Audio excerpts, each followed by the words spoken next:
అందరికీ సాయిరామండి. మహామహిమాన్వితమైన శ్రీ లలితా పరమేశ్వరి దేవి యొక్క లలిత సహస్రనామాల గురించి మనము కొద్దిగా చెప్పడానికి ప్రయత్నం చేస్తున్నామండి. ఈ లలిత సహస్రనామాలు బ్రహ్మాండ పురాణంలోనివి. ఇవి వాగ్దేవతలు రచించినవి. ఈ లలిత సహస్ర పారాయణం వలన శారీరక మానసిక రుగ్మతలు తొలగి మనసుకు చాలా ఆనందంగా ఉంటుంది.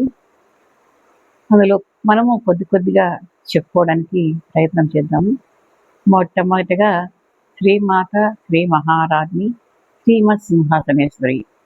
శ్రీమాత అంటే ఆ తల్లి ఈ లోకాలకన్నిటికీ కూడా, విశ్వానికంతా కూడా తల్లి. శ్రీ మహారాజ్ని, ఆమె ముల్లోకాలకు కూడా శాసించే తల్లి. సృష్టి స్థితి లయాలను కూడా శాసించే లక్ష్మీదేవి స్వరూపమైన సింహాసనం మీద కూర్చొని ఆ తల్లి అన్ని లోకాలను పరిపాలిస్తూ ఉంటుంది. సాయిరాం.